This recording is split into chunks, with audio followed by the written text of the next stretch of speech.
Hi, my name is Billy. I'm just going to tell you a bit about me now. I come from a humble background. My father had left the scene by the time I was 7, and my mother was finding it quite hard to cope. So I lived with my grandparents until I was 16, and I think my work ethic came from her. I think most of the values I hold come from both of them, my grandfather and my grandmother. I was lucky with my grandfather, was teach me how to mahi kai, which is live off the land. And my grandmother was always working. She's even working now. And I saw the finer things that she had, and I wanted to achieve them for myself. Yeah. Oh, he taught me about fishing and yeah. He taught me quite a lot of things. He was a very cool man, very cool old man. I'd like to think he would be very proud of me, and it's good to have confirmation from my grandmother, who's very proud. He's very proud, and that makes me happy. That makes me happy because she knows that the work ethic and the morals that she installed to me, I'll pass them on to anyone who's willing to learn. Yeah, well, I started off, being in a town where there's not much employment. I'm from the small Eastern Bay of Plenty town of Kawera, where there's not very much going on, and all you got is pretty much the Norski Skog mill, the paper mill, or they'd send us into the bush to cut trees, or they'd send us to Te Puke to pick kiwi fruit. I did that for a few years, but like seasonal work, it's only seasonal, so you learn to adjust to doing different things. I started at the Tasman Mill after I did that program helping the youth court system kids, and I worked as a labourer. I was a labourer for 5 years, and a labourer is not a good job, mate. A labourer at the time I had the dirtiest job with the least paying money. And after doing that for a little while, like I liked being around the brothers and having the comradeship with them, but I wanted more. So when the opportunity came up for me to scaffold, I done that, and I was very passionate about that, it being brand new, and I realised that there were some people out there that were willing to give the knowledge, but the older guys weren't, and if you got too good, they will put you onto something else to try and hold you down. And I think the reason being was because they saw you as a threat and that you were going to take their job.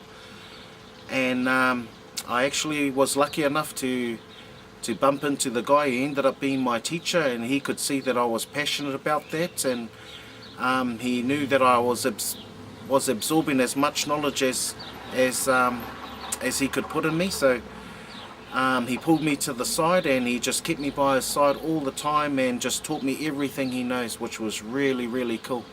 And then after that, we ended up both getting jobs as we were climbers. Well, with the scaffolding comes the climbing and the rigging, so we were doing stage erections for concerts like the AC/DC and things like that. And then after our contract finished in Taupo doing geothermals, the scaffolding, the job came up for Transpower, was looking for climbers. So we applied for that, and the guy who was employing us was looking for team players, and there was 3 of us that were in the same scaffolding team that all applied for the job at the same time. So naturally he gave us the job, and ever since then, I've been doing really, really well, and I'm very happy at where I am at the moment. And doesn't mean I'm not striving to get up there, you know. I've seen what's in this career, and I like it, and I think that's the key, is finding something you've got a passion for, mate. And you set goals and you achieve them, but if they're in goal form and you can see them clear as, then there's nothing stopping you from going forth and achieving them. that's pretty much all I've got to say about that. I'm a lineman for Transpower. Yeah, so I build the pylons and yeah, I'm building the new pylons. It's a brand new project. It's the first set that's been built in the last 50 years. Yeah. 5 years ago I was looking after youth court system children that was like young teenage boys that were too young to go to jail. Yeah, so I looked after them for about 5 years. Yeah, it was 5 years ago, but I looked after them for about a period of 4 years, and I found it a really interesting job with children that at the end of the day were just looking for family. Yeah. What sort of things do you do? Well, because they were all from the city, our camp was based on Lake Tarawera. Well, it's only accessible by boat, hence making it hard for them to run away. And I guess what I taught them was how to live humbly, mate. You know, we were living in the bush, and if you wanted a shower, you had to cut wood to heat up the copper, and if you wanted power, you had to wait till it was dark time when we would crank over some generators. All outdoor living, and yeah, I think it was a really good experience for them. You know, heaps of them were real street smart, so to have them in like the bush where we were living, it was a whole new, brand new experience for them. So how long was the program going for? The program actually went for 15 years, and I got to be a part of it for 5 on the last 5 years. Yeah, pretty much they were learning about life skills, you know. The main thing I was trying to teach them was respect for the elders, mate, which I think is what these kids are lacking today. Yeah. They were car thieves, and some were in there for violent crimes, and yeah, I just hope that I'm hoping that I changed a few of them and taught them how to look at things a wee bit more differently before they react. All of them were very bad when they came. That's why they were there, mate. But as time went by, and they showed a small appreciation for the smaller things, like you know, hot water and electricity and food. And I've met a couple of them, a few of the Islander boys, and they've actually moved on to have better jobs. Some have got children now, and they reckon that they've installed into their children some of the teachings that I gave to them. Yeah, so that some of them are doing really well. Some have passed on due to car crashes and drugs and what have you. But I'm hoping that the ones that there's others out there that I haven't bumped into again yet, that I hopefully will see them again, mate. Yeah, I'm hoping the ones that I did get to work with aren't in jail, mate. That was my goal.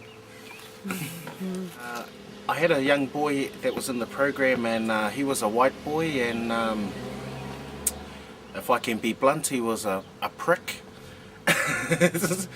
And he was just full on.